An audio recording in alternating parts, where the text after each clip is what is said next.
Thank you very much. Let me get the thing up here.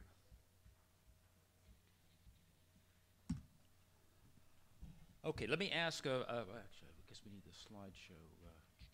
How many of you know, how many of you don't know what hot lanes are? By a show of hands.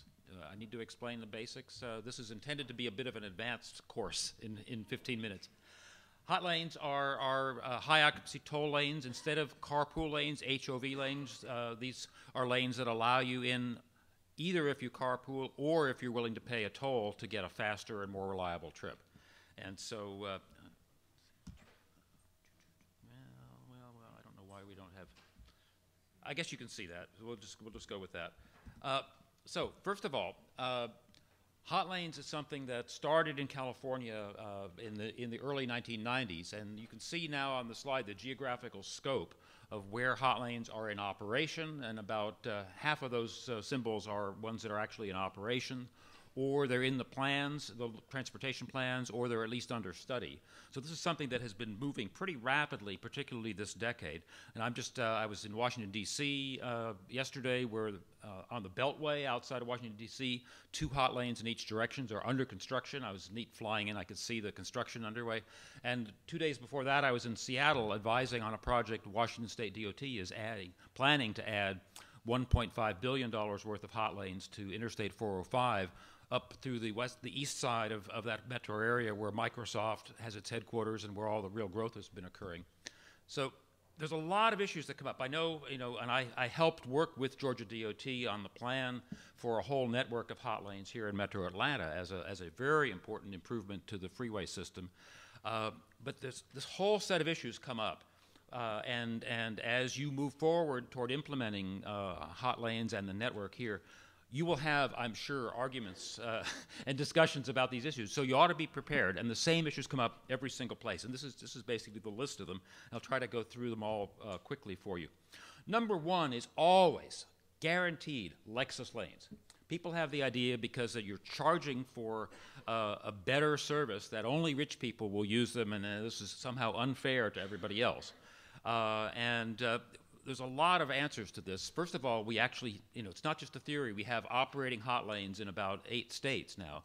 And the data clearly show that people of all income levels choose to use them because they find it valuable. The classic case that we always tell, and it's very, very true, is a single parent with a kid in daycare where they have late fees if they don't get there and pick up the kid on time.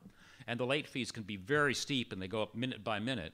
And so it's obvious that even someone in a relatively modest paying job would rather pay a $4 or $5 toll than a $15 or $20 late fee. So that's a single illustration of a much broader case, that there's a lot of circumstances where people of any income level would find it valuable to be able to bypass horrible congestion and get where they really need to go on time. Now, it's true that about 20% of the people who use hot lanes are well enough off that they can use them every day, morning and afternoon. The vast majority of the use is not that. The vast majority of use, we know from experience now, is people who use it once or twice a week for trips that are really important and worth paying for. And they're so glad when the hot lanes are there and they know they have that choice. They're really glad to have them, even if they don't use them very much.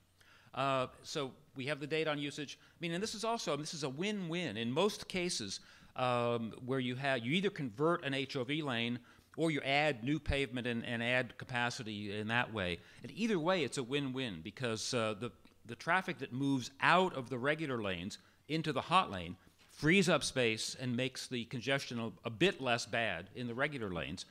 So the people who don't pay to use the hot lanes are benefiting also. So this really is a win-win situation. And I always find it very, very strange that in all of our lives, about everything, every service we encounter, we have a variety of choices of different levels of quality at different prices. We have that when we go Amtrak. We have it when we fly, when we go to restaurants. You can buy Starbucks, you can buy cheap coffee. Why should roads be the only place where we have enforced socialism, where everybody has the same miserable quality of service and nobody has a choice of anything better? So, I mean, think about that as you hear these debates. Big question that has huge implications is who gets to use these for free? Now, most of our carpool lanes in the United States actually in many metro areas started out as only buses could use them. And then they found, well, there's hardly any bus, there's lots of empty pavement. So they opened them up in some cases to 4-person carpools or van pools. And then there was still lots of empty space, so they opened up to 3-person carpools. And eventually, most places opened them up to 2-person and try to fill them up and make use of all that expensive pavement.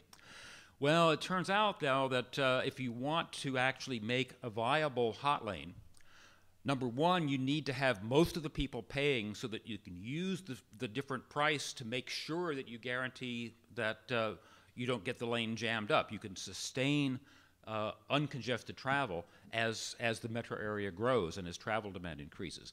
And also, if you're trying to finance expensive new construction, as Todd will tell you, a very ambitious plan here that is going to involve a lot of additional construction to add hot lanes to freeways, you need every dime of revenue you possibly can have. And so what places around the country we're starting to realize, you can't afford to give away space for free in this premium kind of lane to 2-person carpools.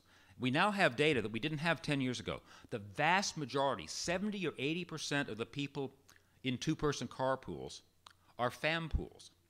In other words, family members who would be traveling together anyway, and obviously take advantage of the HOV lane if it's there. But the original purpose of HOV lanes was to have people who would buddy up to go to work and leave one car behind at home and have fewer cars on the road. So by changing from HOV2 to HOV3, you eliminate most of the fam pools and you get back to the original purpose of carpool lanes, which was to reduce the number of vehicles on the road. And at the same time, you have the virtuous result of you open these up to paying customers, and you can actually pay for, use from the toll revenues, a lot of the expensive new capacity that you need to do.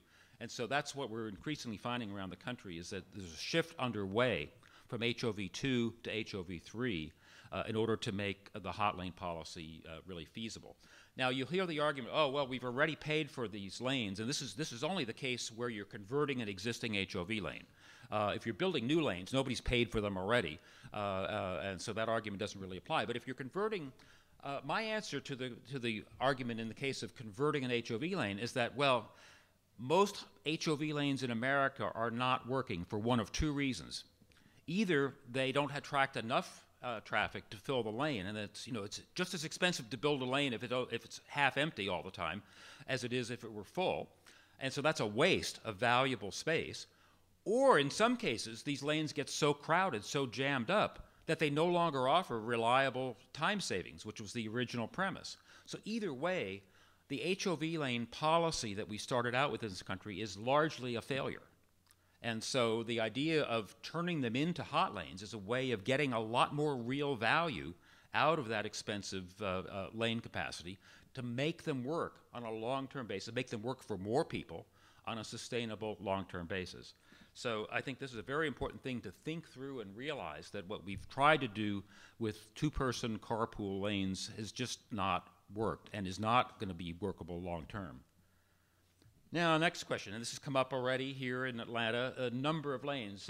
Should they be a single lane in each direction or 2 lanes in each direction? Well, it depends partly on how much traffic demand there is in a corridor. If you don't have a whole lot of congestion and that can be relieved with a single lane in each direction, that for now is probably enough. You could convert an existing single HOV lane, which is what's being planned as a pilot program on I-85, and I've been following that project.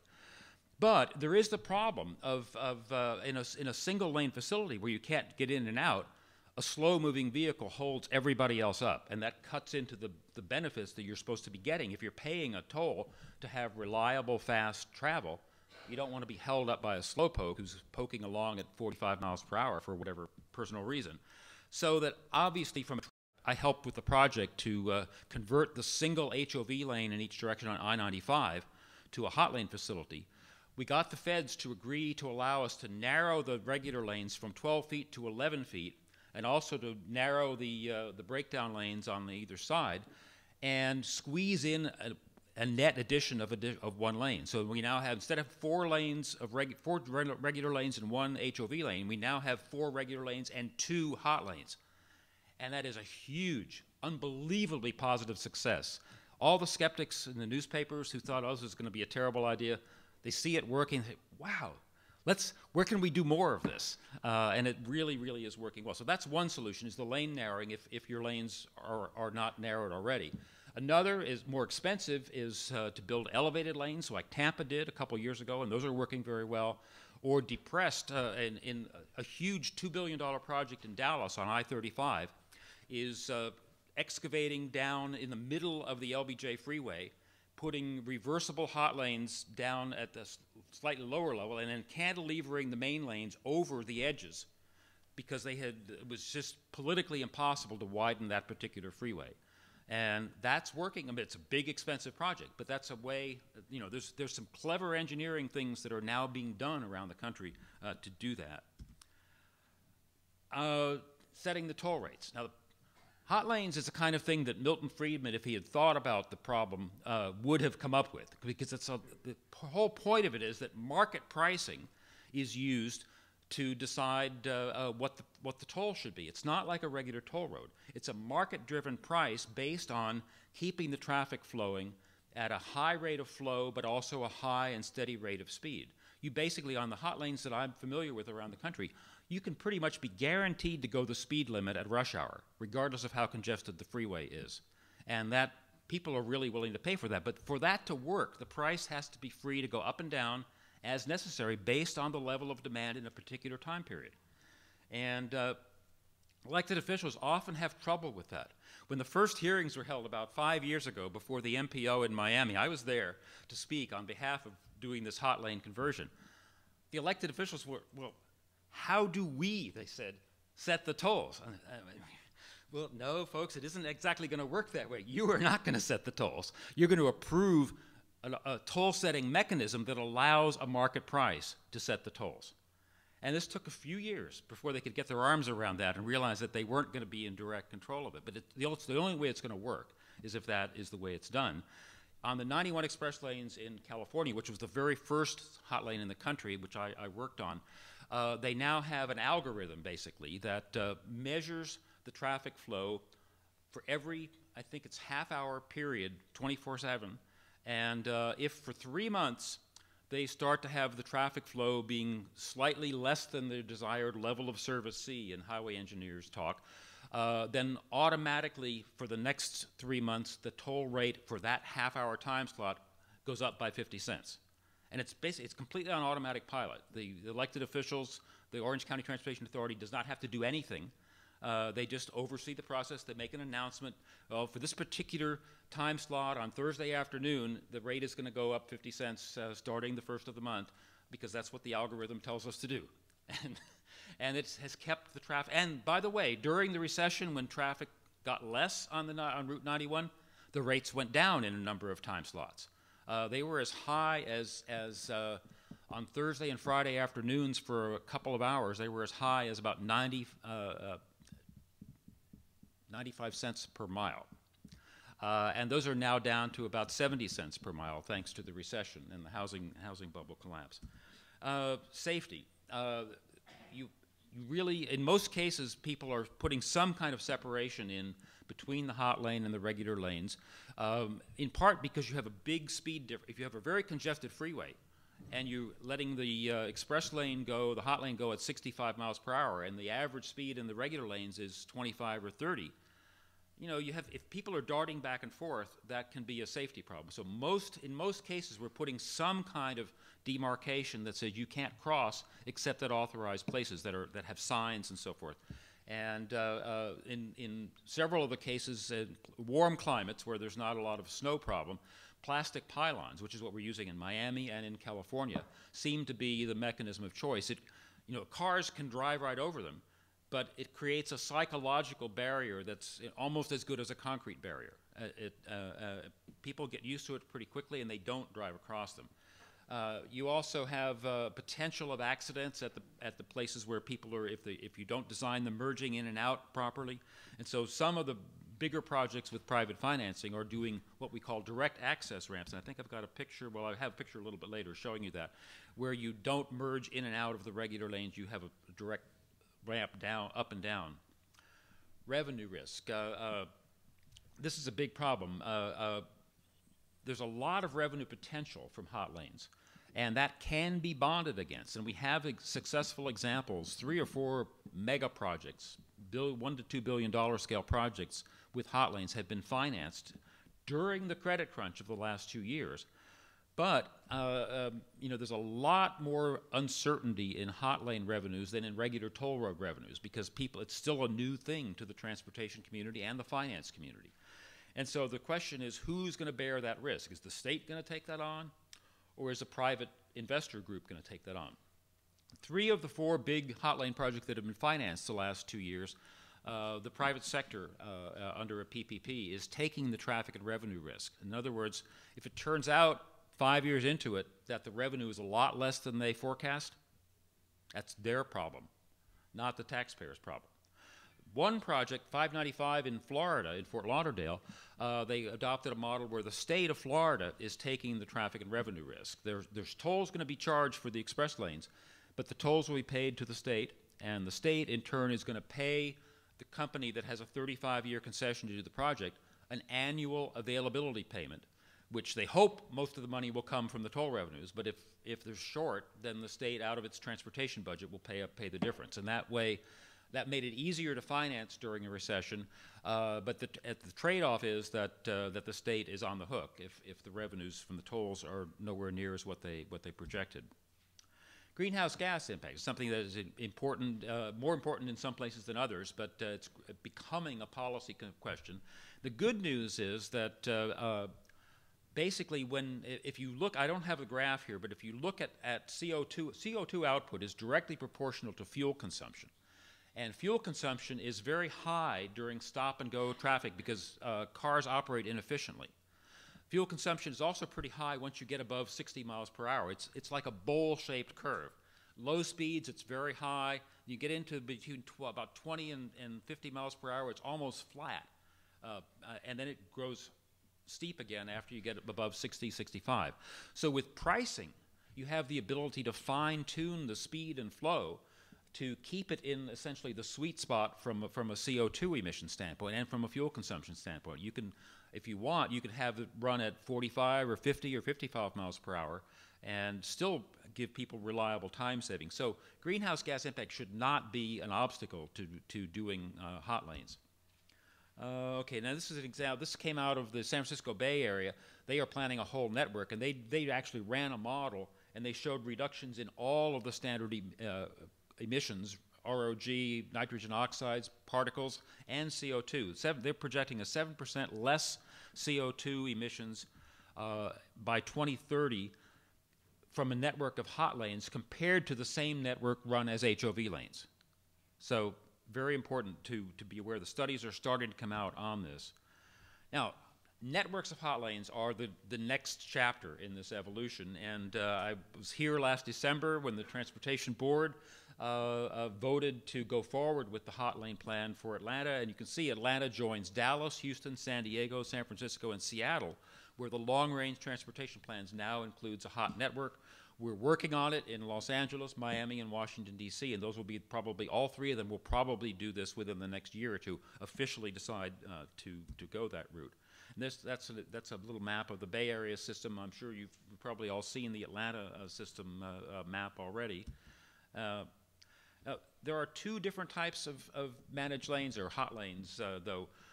The first kind, which we call Hot 1.0, are basically conversions of carpool lanes where you don't change the occupancy, and you still think of it as a carpool lane, but you just sell on the excess capacity.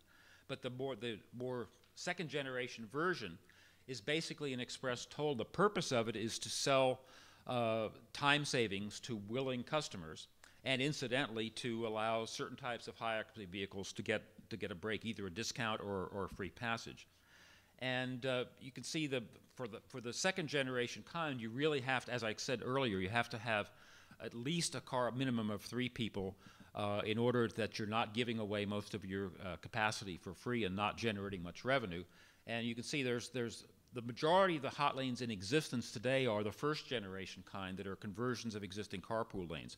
The majority of the projects underway now around the country are the second generation kind. which need to focus on revenue and on serving paying customers. And that's really what we're going to see with the hot networks.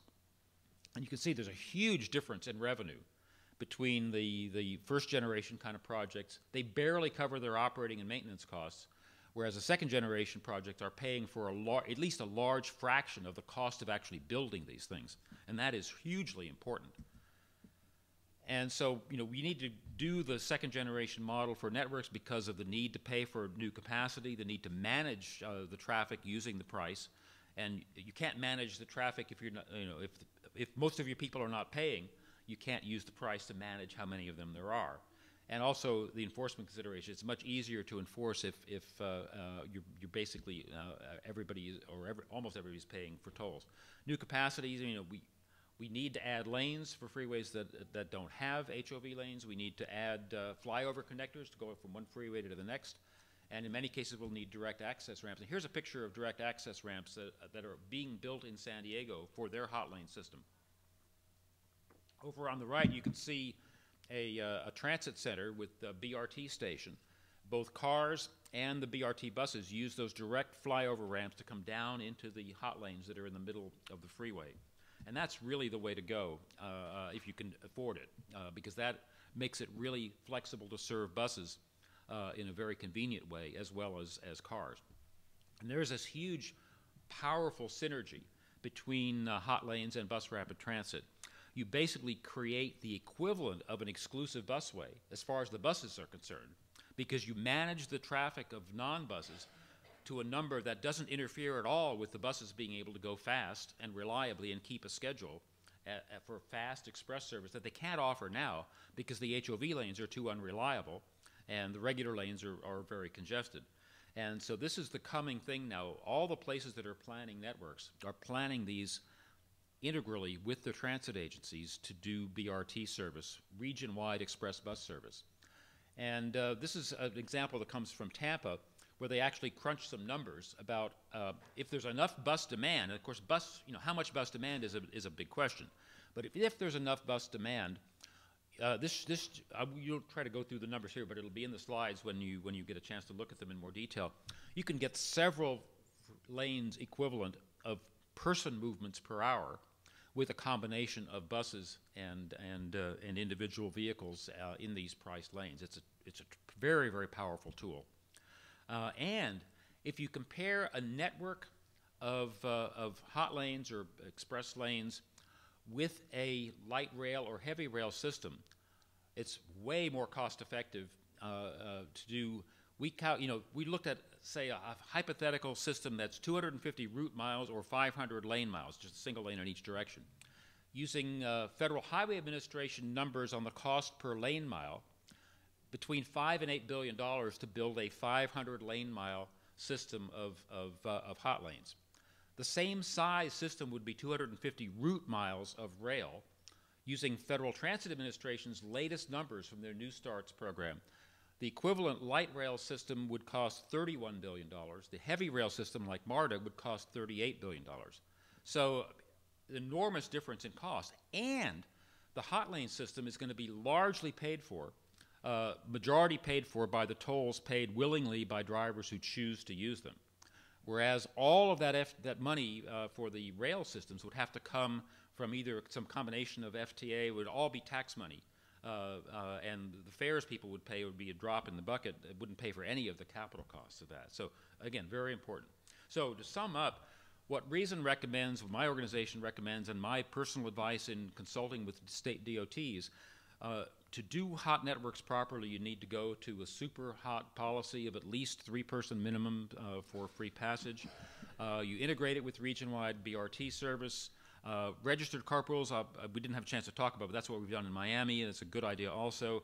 Charge per mile, have flyover connectors, and wherever possible, use 2 lanes per direction.